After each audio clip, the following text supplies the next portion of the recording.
Ano ang kahulugan ng kuripot kung ikaw ay isang negosyante? Magandang araw mga kasari-sarites. Ako si Ate Tintin at syempre pa mag-share na naman ako sa inyo ng personal kong experience. Pero bago tayo mag-umpisa sa napakagandang topic natin, pindutin mo ng subscribe button na yan, sisi, at tayo nang chismisan. Mga kasari ha, ikaw ba ay galit kapag sinasabihan ka na, ikaw naman kuripot ka? Ano ba ang nagiging damdamin mo pag tinatawag kang ganyan? Ako, masaya. Bakit? Bilang isang negosyante, kahit na maliit yung aking tindahan, di ba? Hindi naman ako mayaman, talagang normal lang ako na negosyante dahil nasa masa ang aking buhay. Proud ako. Ang pagiging kuripot bilang isang negosyante ay malaki ang naitutulong sa akin, sisi. Bakit?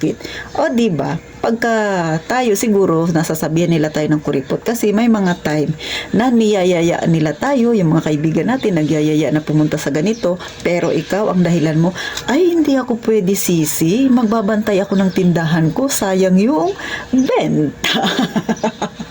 Ay hindi ako pwedeng gumastos, sisi, kasi medyo mahina ang benta ngayon, kailangan kong mag-ipon. Di ba? Ano pa yung madalas nating sinasabi? Ay sisi, hindi ako pwedeng gumastos ng ganyan kalaki kasi hindi ako kikita dyan, sayang naman yung pera, dyan mo ilalagay, mabuti pa ilagay na lang sa negosyo, idagdag na lang sa puhunan. Kaya ikaw ay certified na kuripot. Sisi, nanonood ka sa akin, tinamaan ka ba? Kasi ganyan ang ugali mo. Ay, wag kang mag-alala, parehas tayo. Alam niyo mga kasari, kapag sinasabihan ako ng ganyan, kuripot ako, hindi.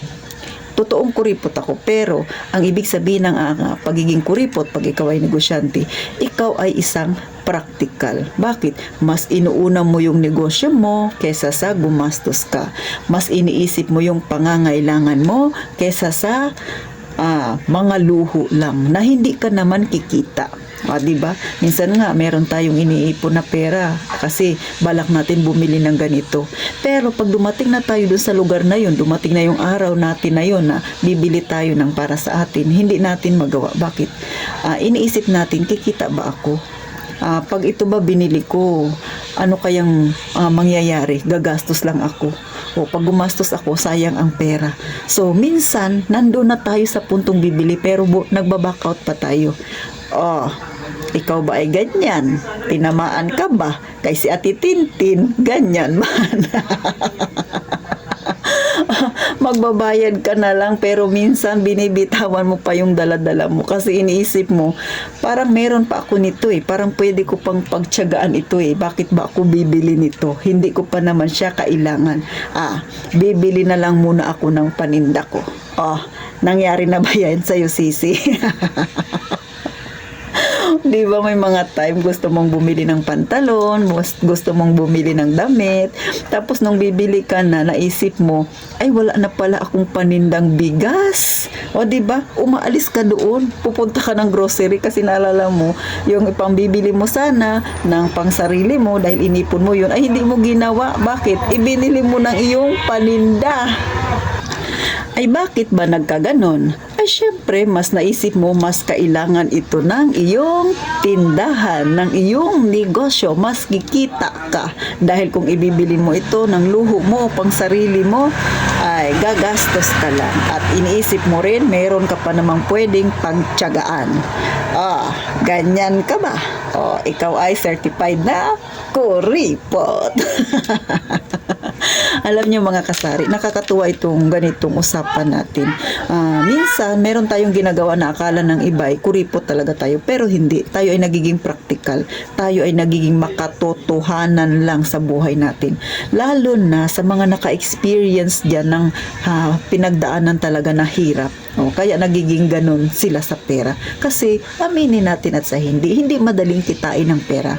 Well, sa mga mayayaman, syempre sabihin nila madaling kitain ng pera kasi kasi may formula sila.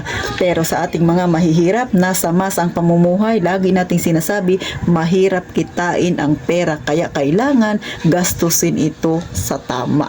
O, ipasok na lang sa negosyo kisa ipambili ng luho. Dahil sa ganyang rason, ikaw ay certified na kuripot. O, di ba?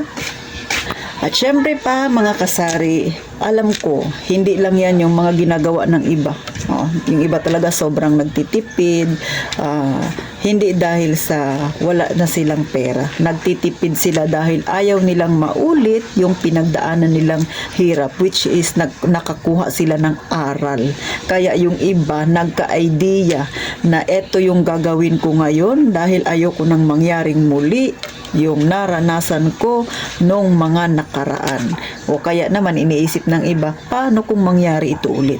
Wala akong mapagkukunan. Kaya ngayon pa lang na medyo maluwag-luwag siya, syempre lahat ng nalalaman niya tungkol sa pag-iipon, tungkol sa pagkukuripot, ginagawa niya. At hanggang maaari yung pera niya na dapat gastusin lang sa luho, nilalagay na lang niya sa negosyo para siya ay kumita pa, para lumago ang kanyang negosyo, dumami ang kanyang ipon. At dahil dyan, ikaw ay certified na kuripot. Ikaw ay certified na practical sisi at isa kang tunay na negosyante. Palakpakan sa atin. May mga ganyang ugali. So sisi, natawa ka ba kaya titintin? Pero ito ay real talk dahil ang buhay natin ay samasa. Sa totoo lang, sa mga pinagdaanan natin, may nakuha tayong aral kaya naging ganito ang ating pananaw. Mga kasari. So paano? Sana kahit paano may natutunan kayo kay Ate Tintin at sa mga hindi naman nakaranas ng hirap talaga na ang buhay na pinagdadaanan ngayon ng iba nating mga kasari.